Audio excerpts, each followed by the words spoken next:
Hello and welcome to SweetSpotDFS. This is a preview for the Puerto Rico Open. I know, I'm doing one from the Puerto Rico Open. I just figured I'd try it out, see what it's like, go over it a little bit. Probably not going to have a review video for this afterwards. Definitely not going to have a lineup building one. Maybe I'll include that in on this video. Try to make it somewhat quick, but if you've seen all my other videos, they tend to run long. So if you want to play this by faster, you have the option on YouTube to do that. Drag your cursor over my face, over the video. You'll see a little gear icon somewhere down here. Click that, playback speed. Choose whatever speed you're comfortable listening to. I recommend 1.5. If you're on mobile, you're going to see it at the top right corner. 3 dots that kind of make a vertical line. Click that. You'll see playback speed there. Again, choose whatever speed you want. I don't think I'm going to have timestamps here either. This is more of just a low-key video. Just to talk about it, honestly. I don't know if anyone else is talking about it, but might as well. It'll be pretty fun, I think. Again, we'll keep it low key. Let's, as we do in all of our previews, or all my previews, let's talk about the course information. So we are at Cocoa Beach Golf and Country Club in Rio Grande, something like that, Puerto Rico. I think it's Rio Grande, Puerto Rico. Par 72, 7,500 yards. It's pretty long.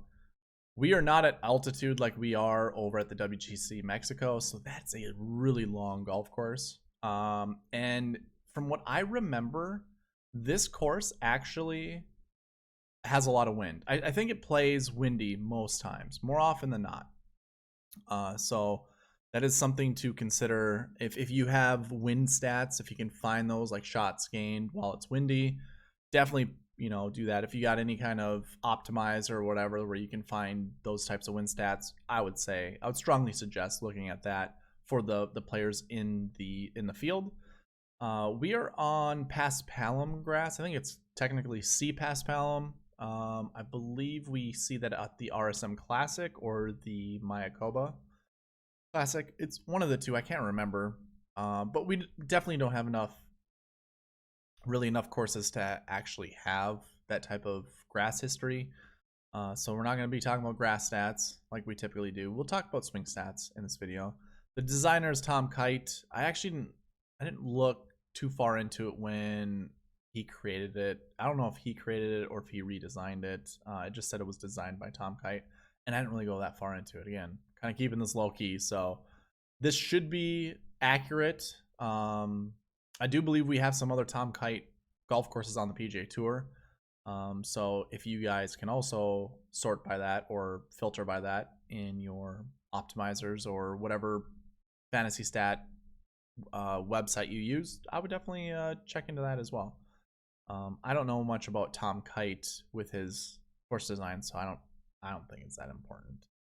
I'll go ahead and throw up the spreadsheet. Right away, we're going to talk about the results, just so you guys can kind of get a grasp of what to expect. 15 under won it last year. A bunch of people at 12 under, 11 under, 10 under. So that seems pretty normal.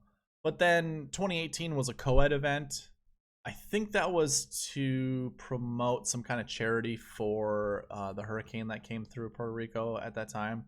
I'm pretty sure that's what I read. Not positive, but it was a co-ed event. So I believe a member of the PGA Tour paired up with a member of the LPGA Tour, and I think it was probably a best ball format. So I think Cheyenne Woods, Tiger's cousin, ended up winning it with somebody I can't remember, but I'm not going to include those stats here because it's just not the same.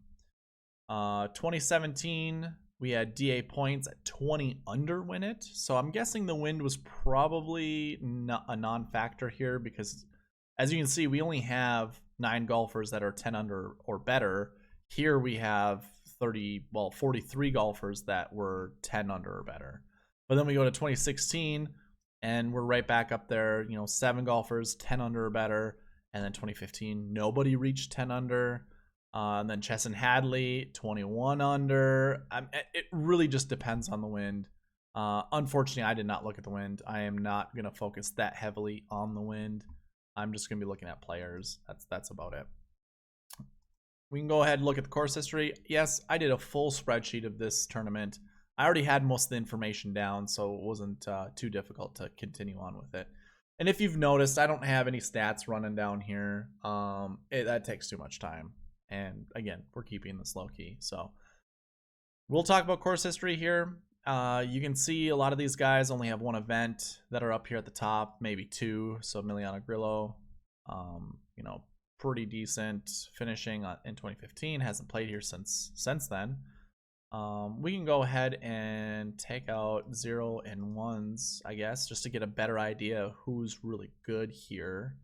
You're going to see Scott Brown. Scott Brown, it kind of is his designated tournament. He's won it, obviously, has 3 other top 10s, so a total of 4 top 10s. I think that's going to be the most in the field for top 10s.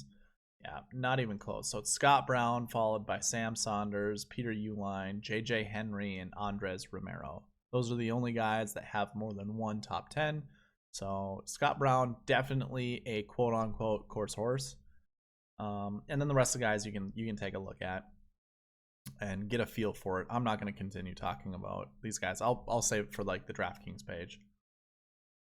We'll go ahead and go into the recent form. So as we go through here, one thing I want you guys just to look at: course history, last year finish, and the week before that finish as well. Those are things, and the recent form. I mean, these are the recent form tabs. Let's look at those as well.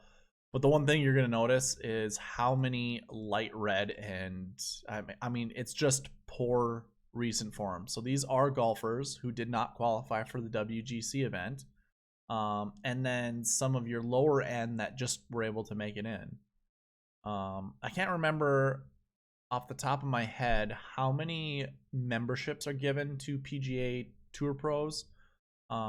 Each event is going to have somewhere between, I mean, last week we had 120 golfers that were invited to a field. The tournament before that had 156 golfers. Oh, no, that was 132 at Pebble.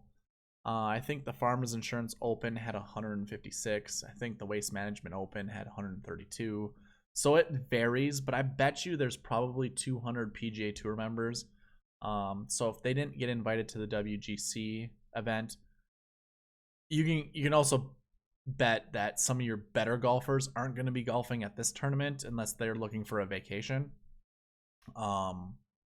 So your bottom, what I'm trying to get at is your bottom 150 to 200 golfers are going to be coming to this tournament. So we're going to see a lot of bad golfers, basically. And it's no surprise to see a lot of these guys with terrible recent form at top. But I also want you to keep your eyes open for these guys that have decent recent form that just tend to not do well, period. I mean, we don't have a lot of in 2019. I didn't do one for 2018 because of the co-ed event. But again, here you go. 2017, just poor recent form.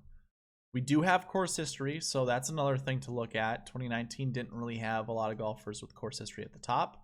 But you can take a look and see all the quality golfers, like Charles Schwartzel. Definitely a quality player. Nate Lashley ended up winning later this year. Wyndham Clark, you probably have seen his name at the top of the leaderboard for this PGA Tour season. Yeah, the rest of these guys probably. Cam Davis, up and comer. Same with Adam Schenk and Sepp Straka. A lot of those guys are making a name for themselves earlier this year and late last year. I shouldn't say late last year since that was the tour playoffs, but at the beginning of the season, end of last year, basically, is kind of what I'm getting at.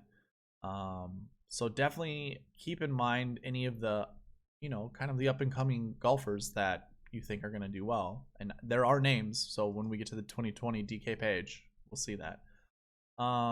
Bryson, again, another up and comer that did well. Andrew Johnson, JT Poston, Kurt Kitayama, pretty good names. But again, course history varies. Recent form is just basically decent to awful. I don't know any good recent form golfers. I don't see any. I'm just going quickly and just looking at this column, looking for a light green that would give us, the best recent form golfers here. 2016, again, nothing but red and orange Really no yellow. Yellow is down here 40 or 20 to 40. Everything is above that. And again, course history. I'll just brush through these next ones really fast. Again, you're not seeing a lot of green. I know I'm not really going through. I didn't go through that last one to show you who all was in green, to give you a sense of who has good course history. But basically what I'm trying to show you is you don't have to worry about some of these golfers that have nothing but miscuts coming into here. This is a lower class field, and I mean it's I know it's gonna be difficult, but just look past it. You don't have to try to find the best recent form golfers. Same with the best course history. Now this obviously is good course history, but this is also 2015, so there's only 2 other years that I have data for to fill out this course history. And in fact, like Cheka, that was his only tournament that he had played was the year before. Same with Emiliano Grillo, Tim Petrovich. I don't remember. Obviously 14th, and then he must have did poorly in 2013 to get that up there. So either way, you get the hint. Course history and recent form just not gonna matter. And in all honesty, I'm gonna be searching for golfers who have poor recent form, which is really interesting because as we go to the 2020 DK page, your top guy has poor recent form. Emiliano Grillo has poor recent form. Your course horse has poor recent form. I'm targeting these guys in red, and I'm kind of skipping past these guys that have good recent form. I don't think, well, okay, so if we were to sort, I think we only have one golfer that has that light green, and that's Maverick McNeely. Matthew Naismith, definitely someone to look into. But yeah, I'm just not going to be sold on this. What I'm seeing year in, year out, I guess we didn't look at 2017 and looking for, good recent form as we scroll down here. I mean, I can look at some of these guys and just go, yeah, it just doesn't apply. Scott Stallings withdrew. That's what that 90 is. Graham DeLette, Matt Jones. Okay, so here's what I'll do for you guys.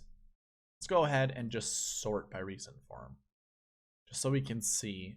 So I guess, I mean, we got enough guys here in the top 20 to actually consider. I'll do this for every single recent form tab that I have, just so you guys can take a look.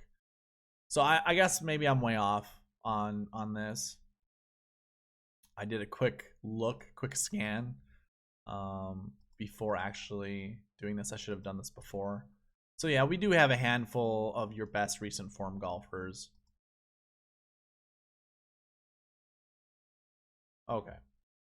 So it would be foolish to actually fade your best recent form golfers. I mean, it's just showing that there really no one's coming to this tournament with good recent form. Yeah, you got your first place, your fourth place, which you would want. Okay. Good to know. The other thing I'm looking at is if they played the week before, and this was obviously at the Honda Classic Open.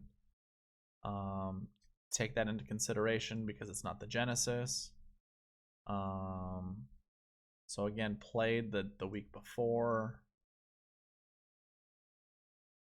Okay, I like that. I mean, it's kind of shaping up to be that way. Robert Streb didn't.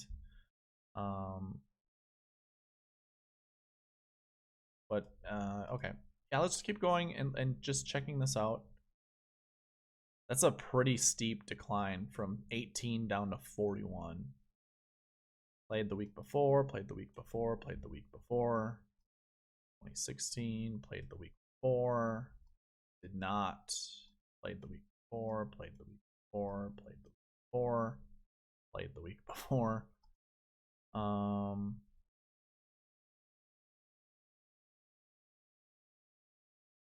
Okay. I mean, it's good to see. As now that I'm gonna sort. This is 2019 now, so I guess now it's kind of not applying.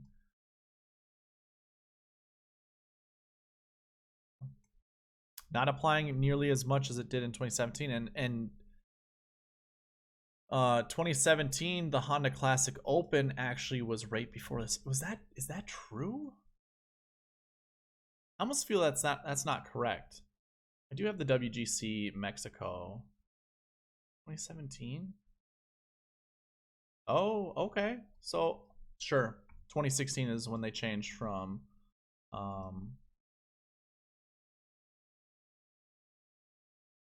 that right?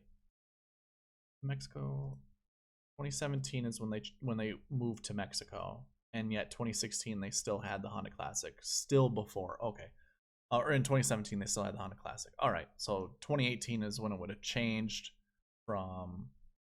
Just want to make sure that's correct. From the Genesis. No, 2018 had the Genesis. So last year was the first year that the Genesis actually preceded the WGC and Puerto Rico Open. Okay, hey, that's good to know. I just wanted to make sure. So 2019 is the first time that we see the Genesis Open before the Puerto Rico Open without it being a team event. So I don't know, man. It's difficult. I guess going back to the 2020 DK page, trying to find golfers that golfed the week before, maybe. I mean, it also doesn't really apply either, you know, for the Genesis Open. But here are your guys that did play the week before, just so you guys have a little bit of. Oh, that's not the last. I'm sorry, I'm looking at the wrong. Here you go.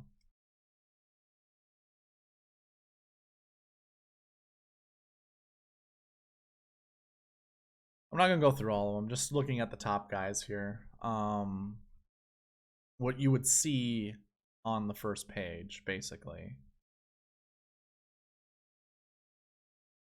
Yeah, I don't know. I really don't know what I feel about like creating a lineup. My first instinct was basically how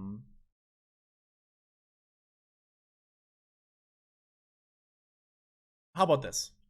We'll come back to that thought. I'm going to hide some of this information.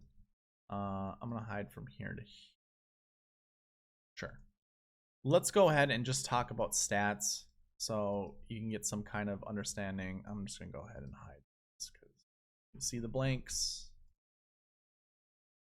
But you guys can obviously take a snapshot of this. I personally don't want to put all of my eggs into the basket of these swing stats. I don't want to just strictly pick someone based off of, you know, their metrics here. But you guys can get a good sense of who might be good value. And if you do have favorite plays here, definitely your way to figure that out. Tee to green, I always think is a very important stat to look at, and I would definitely go with this. So if you see some golfers that you like, I would definitely, you know, use this, look at it. You know, Victor Hovland's my favorite player in this field. He is the most expensive, so play with caution because it's not going to give you a lot of salary cap relief. But yeah, I'm just going to swing through these as quick as possible. Victor Hovland's at the top of the off the tee with Vegas and Grillo. So Grillo's up there quite a bit. Maybe Grillo's a good play. I think he's a good win player as well. Approach, Cameron Percy is a guy that I like. I actually have a lineup with Percy and Hovland in it. With Xinjun Zhang. I don't remember the other three, but I didn't even look at the stats when I created those lineups. I just kind of went with these buckets over here. Because as I do every single week, I create a bucket system, and these are your combinations here, 2019 to 2014. Not really going to get into it, but you can see a lot of green 1-1s. I do think that we do want to find those. You see 17 times over the last 5 years, 5 out of 5 years you've seen it. The other good stat here is 1-2s. 5 out of 5 years we've seen a 1-2 in the top 10, and really, like, you can tell there's 0 of these golfers over here, so we can basically eliminate anyone who is a 4-3 basically a 4-3 to a 4-6, a 5-3 to a 5-6, and a 6-3 to a 6-6. So we really want last year 1s or last year 2s, some last year 3s, and then anything that goes further than that, we want it to be a last week 1, which means they didn't play. And that goes off of my bucket system here, which is just me capturing all of the finishing positions. So this would be from the year before of the year showing, and this would be of the week before of that year. So just keep that in mind. Here are your sum totals, so you can see far and away the ones for each bucket definitely outweighs any of the other numbers. The only other thing would be maybe a last year or a last week 2. So as we go back to the DK page, you can see nothing but 1s here. The 1-3 isn't a bad number per se. And I also have the percentage of how many times that bucket combination has finished inside the top 10 over the last 5 years. That's what this number over here represents. Take it for what you want. It just is a confidence number in my opinion.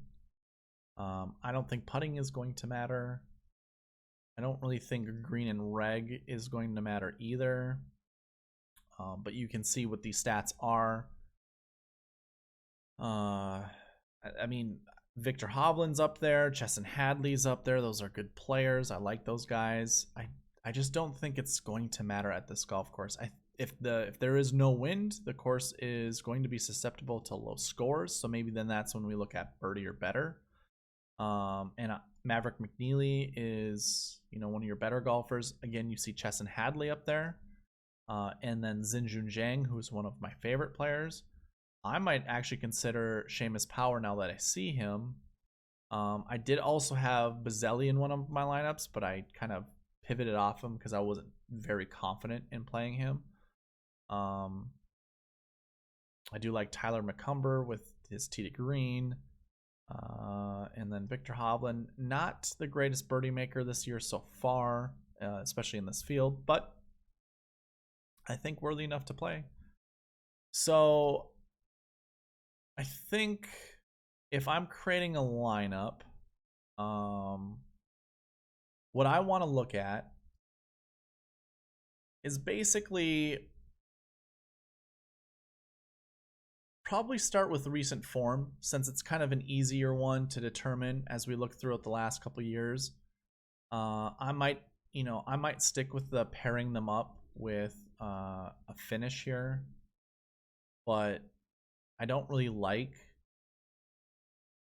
I'm also gonna throw in how often does a 1-3 finish inside, the top 10, which 60% of the time is what it should be. Yeah, and 1-5 20% of the time. So it's difficult. I would err more on the 1-1s than anything. Everything else is just whatever. But I think if I'm creating a lineup, I'm not gonna go all in on the 1-1s. Although some of these years you can see there's 5 there, only 2 here. That's not 3 here. Only 1 there, and 6 here. So your minimum is 1, your maximum is 6, and really it's somewhere in between 1, 2, 3, 5, and 6. If you're making a lot of lineups, I would, go in between, kind of figuring that out. Again, this is just to show you not all 1-1s are going to finish inside the top 10, so don't put all 1-1s in your lineup. Vary it somewhere between 1 to maybe 5. Honestly, 4 you could have. Obviously, we don't see 4 here, but these years, there were 4, especially inside the top 5. So I would definitely look at that, and that's just guys who didn't play last year or last week. So if you don't have the spreadsheet, you guys can easily do that with your other optimizers or your other spreadsheets. So there are 56 1-1s that you can choose from. It's a very large pool. Narrow it down to 4, and then basically look at all of the rest. So I will select all but 1s, and 57 means you have 40, or 56 means you have 48 golfers left. And I think some of these we can just eliminate right off the cuff. 2-6 I don't really like. So a lot of these 0%, maybe I just get rid of them, which narrows it down to 42. So we didn't really get rid of a lot of golfers, but now you can play around and figure out. Like your best recent form is Zach Blair. Again, don't be afraid to use these guys here that have really terrible recent form, because we've seen 2 to 3 golfers in the last 5 years, like each year, basically have an 85. Like 86.25 means there was a withdraw, but there you go. I mean, these guys are technically still in the top 10. You had 3 golfers there that had recent form of 85 or worse. Again, you got one here, so now you have 2. I don't think I have to go through all of them to show you guys. Don't be afraid to play a golfer who has bad recent form. This course is just, who knows? Maybe, golfers could be just coming here to have fun, and that relaxes them. It doesn't put a lot of pressure on them to do well. Maybe it puts a lot, more pressure on them, because winning here gives you exemption. So in the PGA Tour. So yeah, I think, finding your favorite 1-1s and then coming here and trying to figure something out. 2-1s are another number that I want a lot of. Or no, I don't. Never mind. I thought I had more 2-1s than that. Oh, it was like, I remember going through this, and okay, it was the 1-2s, not the 2-1s. I got it.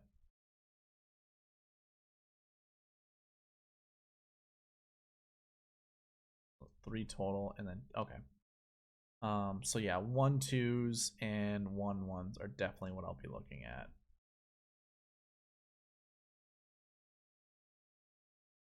So I guess that's the other thing too. Clear and just select the 1s. Oh, I suppose there's many more golfers than what I showed you. So 1-2s. Who are 1-2s? Sam Ryder, I like a lot. I think we saw him at the top of the birdie or better, maybe. Yeah, we did. Alex Noren and Patrick Rogers are your other top birdie guys here. And I guess Patrick Rogers is not a 1-2, and neither is Alex Noren. So your 1-2s right here. We've seen one inside the top 10 every single year, but other than Sam Ryder, these guys are pretty expensive. Really up to you guys, honestly. And I guess here were your other golfers that didn't fall into the mold that I had before. So you have your Scott Brown here, which I believe that 3.6 is okay. It's just 40%, but still, these golfers, not bad choices. Roger Sloan, not a bad choice. Adam Schenk, not a bad choice. 9,000 is pretty expensive though. So I guess the other thing that I would say with all of this, I select all of these now. I personally go by the bucket system, and then I kind of trickle down from there. So I'll do bucket system. I will probably come here and look at the official World Golf Ranking column and determine, some of these guys I don't know. Like, I'm sure a lot of you guys don't know who Tom Lewis is, but being 57th ranked in the world, Tom Lewis is a quality player over on the European Tour, and I guarantee you he's better than 90% of the golfers here. So 10-2, that might be a pretty good price to pay for someone that no one really knows of. He does fit that 1-1 mold.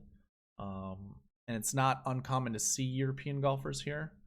Again, you can all go back to the recent form tabs that we went through and try to find some of the European tours that or players that were on top. And if you don't see any, then don't play.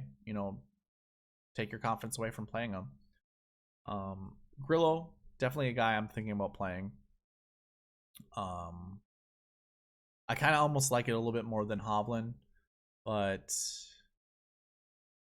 I'll probably make like 2 or 3 lineups, honestly, and I might anchor one with Hovland, anchor the other one with Grillo, and Grillo's going to give me a bit of a more balanced lineup.